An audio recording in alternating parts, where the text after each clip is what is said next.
Bonjour les amis et bienvenue sur ma chaîne et sur cette vidéo qui va parler du décodage symbolique de la lame Le Chariot dans une dimension psychologique ou archétypale. Alors, cette lame, quand on la regarde attentivement, je l'approche, on dirait presque qu'elle est coupée en deux, vous voyez, par cette barre ici horizontale assez rouge, comme s'il y avait une partie haute et puis une partie basse. Ça rappelle un petit peu du reste la lame précédente, vous savez, l'amoureux, qui avait la partie inférieure dénudée, tandis que la partie supérieure, bien sûr, était habillée. Alors là, qu'est-ce que nous avons? Nous avons aussi sur les épaules, pareil, deux masques. Je vais les avancer. Vous voyez, un masque qui rit et un masque qui pleure, en référence bien sûr au dieu Janus ou aux deux Saint Jean.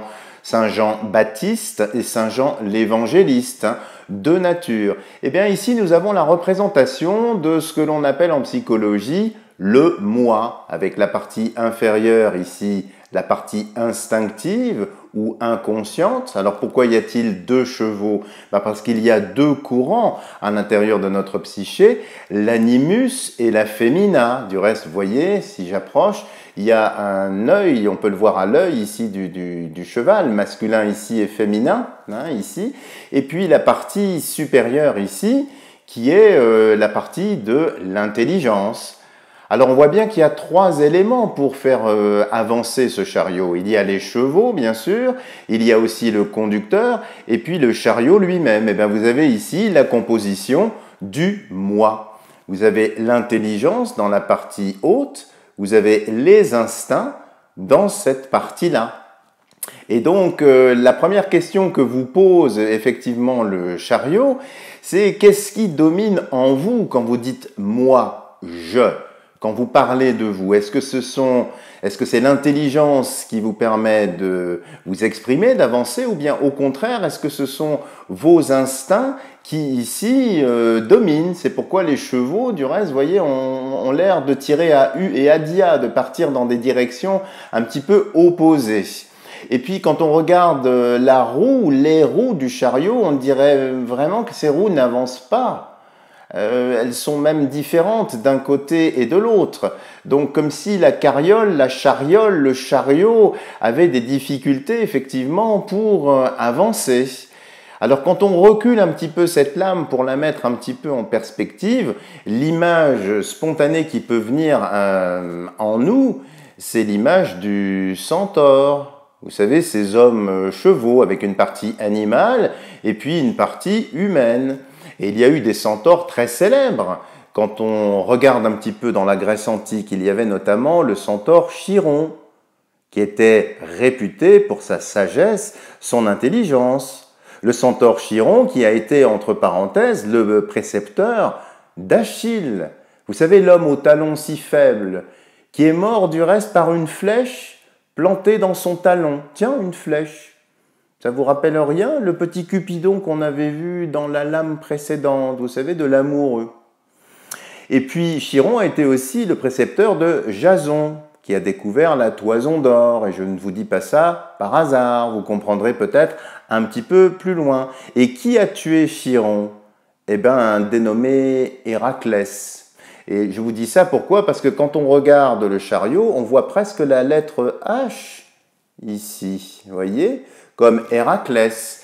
Donc il y a des liens ici pour montrer pas mal de choses par rapport à l'Antiquité et par rapport au moi. Donc la première question fondamentale, c'est quand vous parlez de vous, quand vous dites moi, est-ce que c'est votre intelligence qui dominait en quelque sorte ces deux pulsions?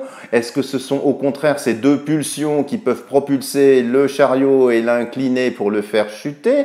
Donc qui êtes-vous? Qui êtes-vous véritablement?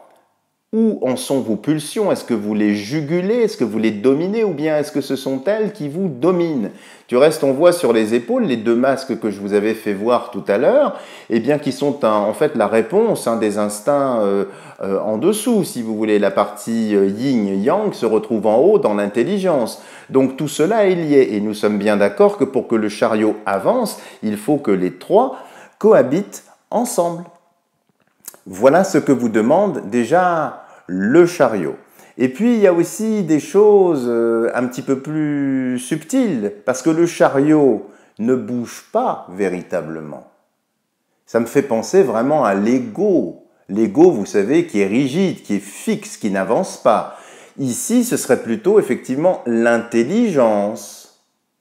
Et ici, bien sûr, les instincts. Donc les trois parties qui constituent le moi, qui sont représentés ici. Et donc, c'est une question fondamentale de savoir quelle est la partie qui domine en vous. Est-ce que les trois sont équilibrés, auquel cas tout va bien, le chariot passe sa route, avance, ou au contraire, est-ce qu'il y a une partie, est-ce que l'ego, est-ce que votre chariot est trop lourd? C'est pourquoi les roues parfois peuvent s'embourber.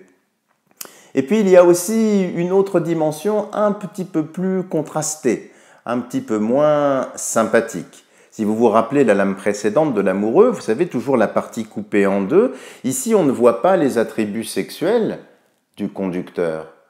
Ils sont cachés par le chariot et puis aussi par les chevaux. Je vais approcher pour que vous regardiez le sceptre. Regardez le haut du sceptre. On dirait presque un hochet, un jouet d'enfant. Et le fait que nous ne voyons pas la partie sexuelle cachée, peut-être parce qu'on ne peut pas la montrer, elle n'est peut-être pas montrable, quand on relie ça avec le cheval, dans une dimension psychologique jungienne, c'est aussi la sexualité. Et il y a deux chevaux qui semblent s'opposer, et on ne voit pas la sexualité. Ça renverra à peut-être des choses moins sympathiques, comme des abus sexuels.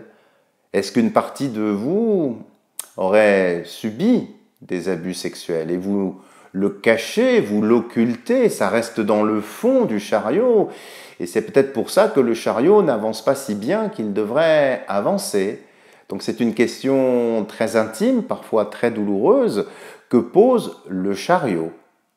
Et puis, où en êtes-vous de votre sexualité? Parce qu'on ne la voit pas sur le chariot.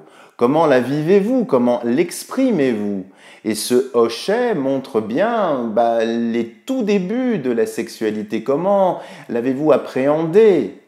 Et puis, est-ce que la sexualité est importante pour vous ou pas du tout? Est-ce que vous avez renoncé à cette partie, c'est-à-dire si vous êtes simplement dans la partie haute du chariot, ou bien au contraire, vous laissez-vous complètement entraîner par une libido complètement dépravée, complètement ouverte et négative qui peut faire bloum, chuter le chariot?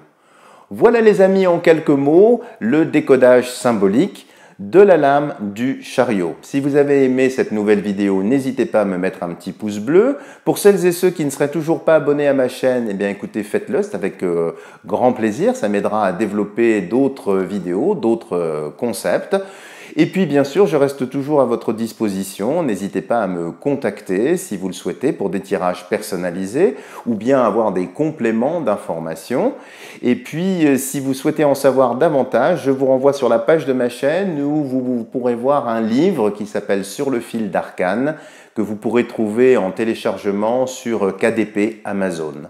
Voilà les amis, je vous dis à bientôt pour de nouvelles vidéos.